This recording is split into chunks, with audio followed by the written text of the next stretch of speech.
fantastic, mesmerizing, groundbreaking news today. It's actually a revolution, if we want to call it that. The fact that Zak George is now endorsing aversives in training.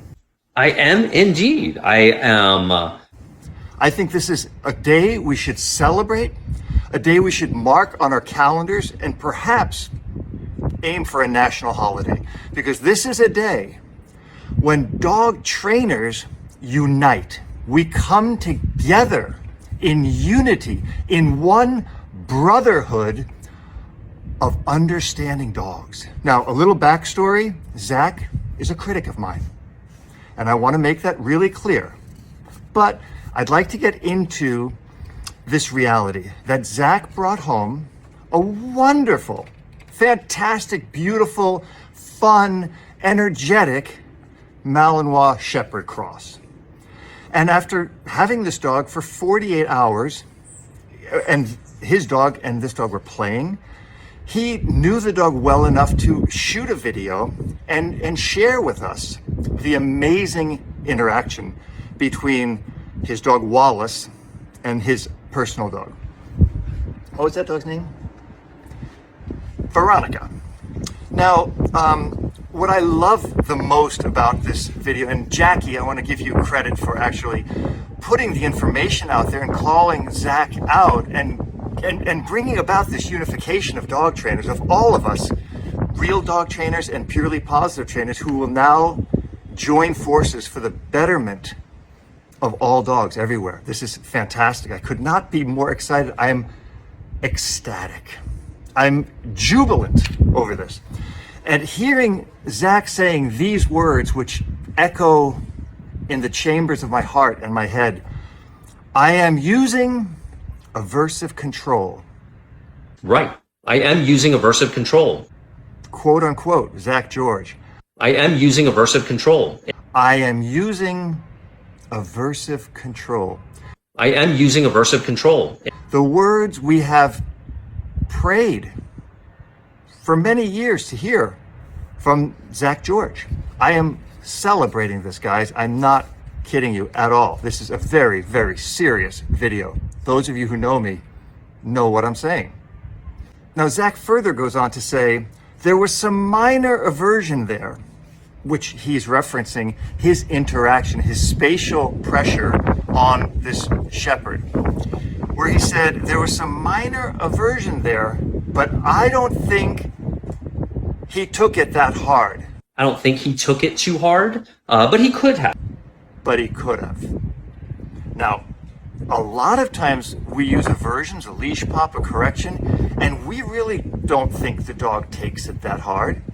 But perhaps they do. But it's necessary at that point. And in this situation, guys, Zak has united with all of us, has joined the brotherhood.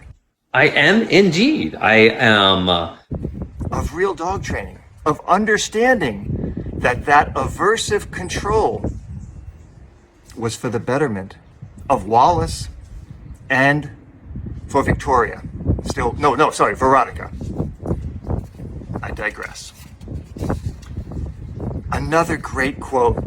I would love to etch these on a piece of bronze and perhaps maybe even get a t-shirt. Maybe I'm going to make this t-shirt. Zak George says, every dog trainer I've ever known has had to use an aversive at some point. Every dog trainer I've ever known has had to use aversive control at some point. Although this goes completely against the AVSAB statement, where aversives are never okay. And seeing Zak finally take a stand against this horrible statement makes me like Zak even more. Now, one of the times he mentions using this aversive is to separate a dog fight, prevent a dog fight, or to pull the dog from going into the street, which we so often use that aversive to keep the dog from running into the street and have been criticized for doing so. And thank God, Zak is finally on our side. Now, the other statement he made, which I thought was so important, was that he said he would not use these methods Instead, he would use positive methodologies. That would be in a training program. And he said right after he did, but right before he didn't. Right? So there's many times when we need to use these aversives. And again, I want to celebrate Zak for attesting to the use of aversive and how they can be beneficial in training. Right. And then we go on to hear the bigger point. I call it the bigger point. Zak says, let's say I was using aversive.